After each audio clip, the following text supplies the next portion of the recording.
Assalamualaikum warahmatullahi wabarakatuh. Salam sejahtera untuk kita semuanya. Saya ucapkan selamat datang ke kelas kita hari ini. Namun sebelum kita masuk ke materi, perkenalkan saya untuk memperkenalkan diri. Nama saya Supranawar, lahirnya di Kota Kebumen 22 Mei 87. Pengalaman bekerja di PT Jasa Motor. Saya juga mengawali mungkin beserta teman-teman PNS lain mengawali berdirinya PTSP di kota di DKI Jakarta. Pelayanan terpadu satu pintu yang tadinya pelayanan umum berubah menjadi PTSP yang bisa mengurus semua perizinan tanpa dipungut biaya. Yang ketiga, saya pernah menjadi staf satuan pelaksana dari pelatihan dan uji kompetensi di PTKD Jakarta Utara. Dan sekarang per Februari 2017 saya sebagai calon instruktur sekaligus konsultan di P3D DKI Jakarta.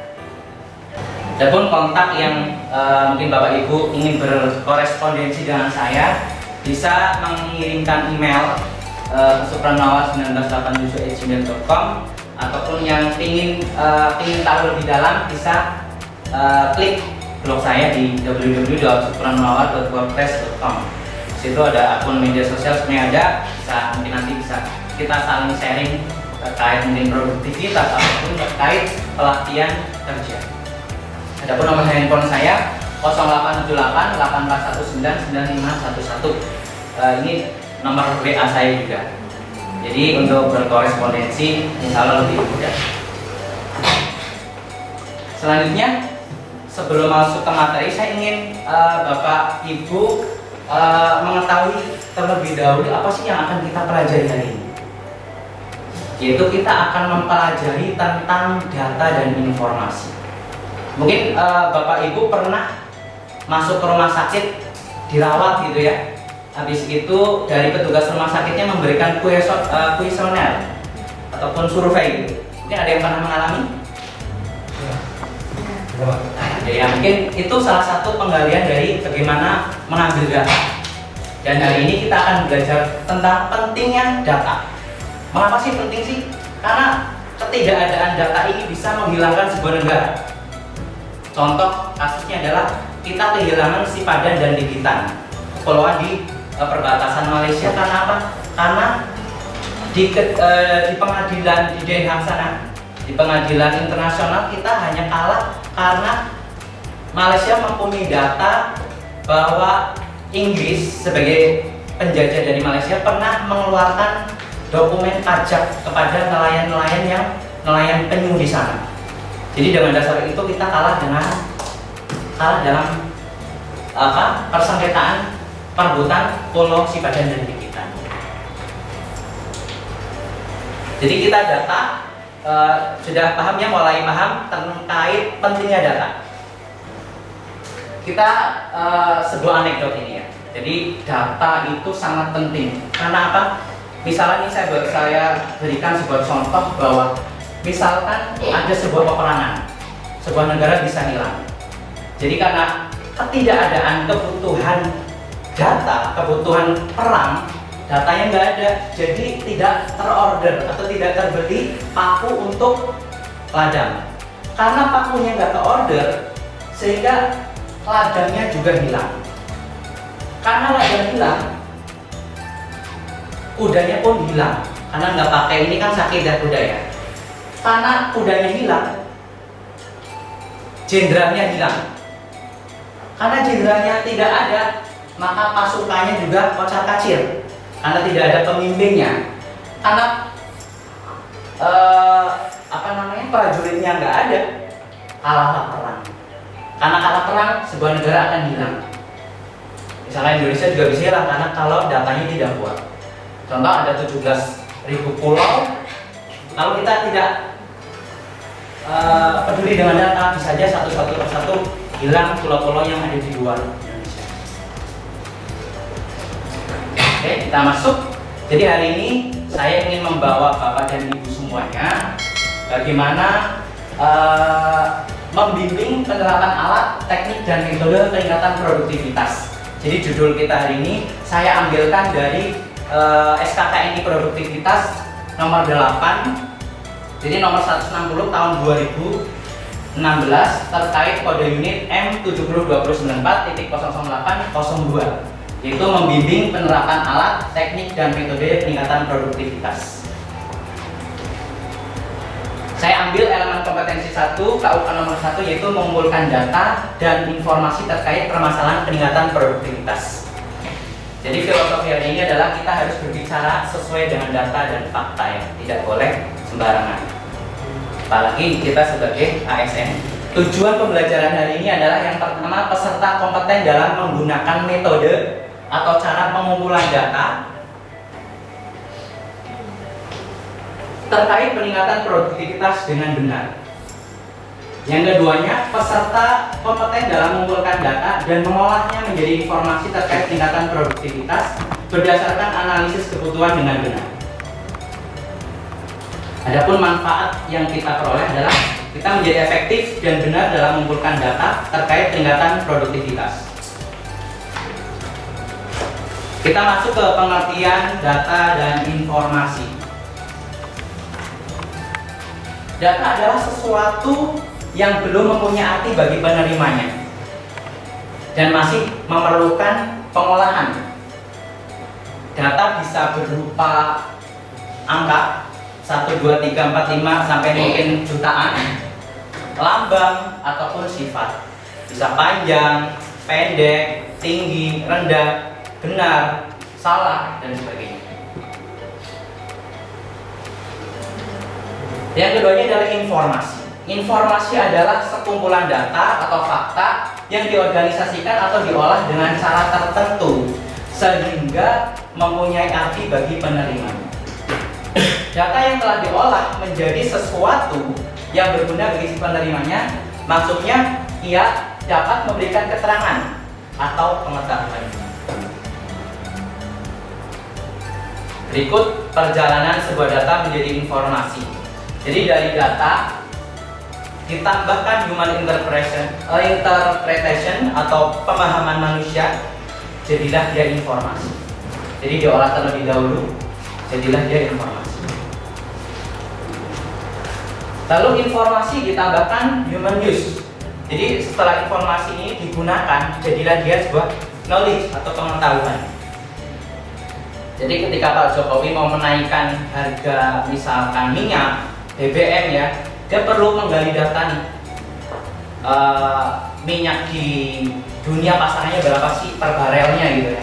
Jadi disinilah nanti keluar knowledge atau pengetahuan. Data ditambahkan dengan pengertian makna, relevansi, dan tujuan, jadilah informasi. Informasi diubah melalui aplikasi, pribadi, nilai, dan manfaat, jadilah knowledge. Dan yang terakhir, setelah knowledge ini diperkaya melalui pengalaman, pelatihan, dan sebagainya, jadilah expertise. Jadi ini perjalanan data dan informasi. Data dibagi dari bagaimana cara memperolehnya dibagi menjadi dua. Yang pertama adalah data primer dan yang kedua adanya data sekunder. Data primer adalah data yang diperoleh secara langsung dari responden, dari sumbernya. Contoh misalnya survei atau angket, wawancara, audit, penelitian, observasi. Mungkin teman-teman pernah mengalami. Ataupun data sekunder. Yang keduanya data sekunder, yaitu data yang diperoleh secara tidak langsung. Jadi dari turunan dari data primer tersebut. Contoh adalah data sekunder ini misalkan laporan tahunan. Misalkan laporan tahunan dari berapa sih jumlah TKI yang merantau ke Malaysia setiap tahunnya. Mungkin bisa diambil datanya. Yang keduanya bisa jadi dari browsing internet.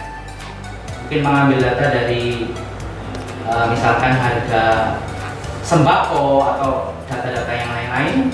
Atau juga bisa kita ambil dari data BPS, Badan Pusat Statistik. atau mungkin bisa dari data-data lain.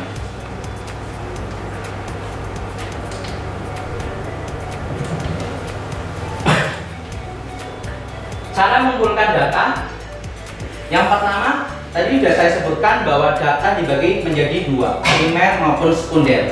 Namun kali ini saya ingin menjelaskan lebih detail, yaitu cara mengumpulkan datanya. Yang pertama dengan melakukan survei. Melakukan survei itu bisa kita gunakan ketika kita mau mengambil data. Misalkan mengecek survei kepuasan pelanggan, misalnya rumah sakit seperti tadi, ataupun ketika kita sedang ikut pelatihan, biasanya ada survei kecil-kecilan bagaimana kualitas dari pengajar. Bentuknya seperti ini kurang lebih. Jadi ada tingkat-tingkatannya, kualitasnya jelek, meningkat lagi, buruk, buruk sekali, ataupun sedang, baik dan baik sekali seperti itu. Yang keduanya dengan melakukan wawancara secara langsung. Misalnya mungkin bapak atau ibu ketika mau melamar kerja atau mau melamar PNS, biasanya dilakukan wawancara secara langsung. Hal itu digunakan oleh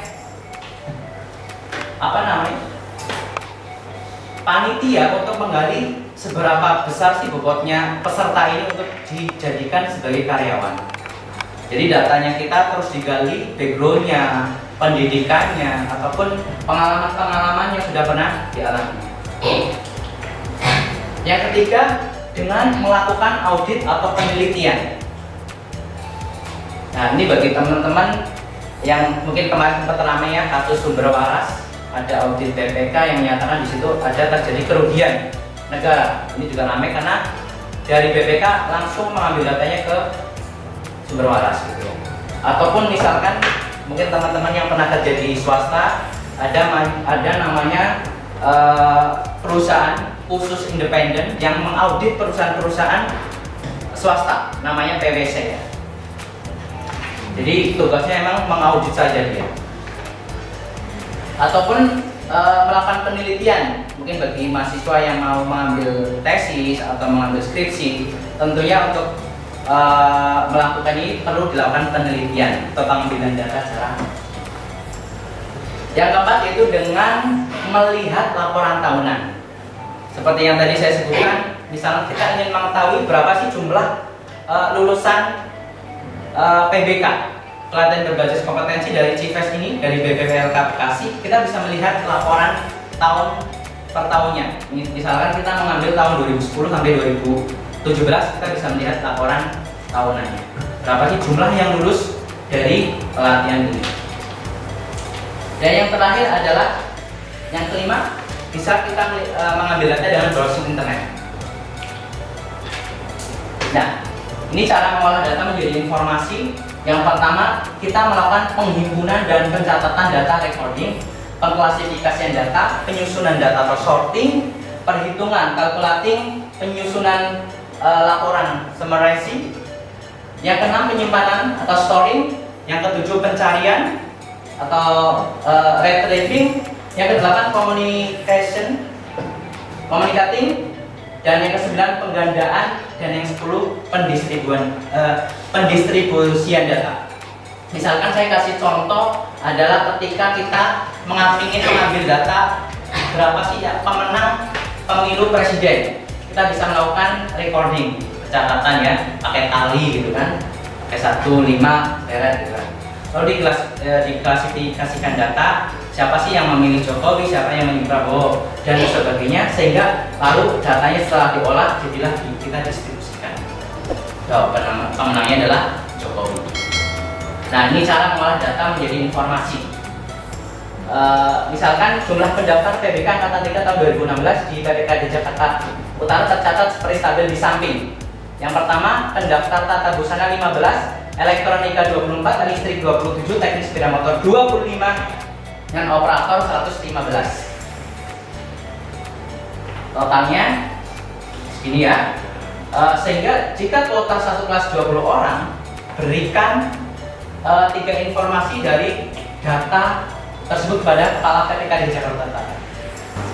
Jadi kesimpulannya adalah data adalah sesuatu yang belum mempunyai arti bagi penerimanya dan masih memerlukan adanya suatu pengolahan. Data bisa berupa angka, sifat, ataupun lambang.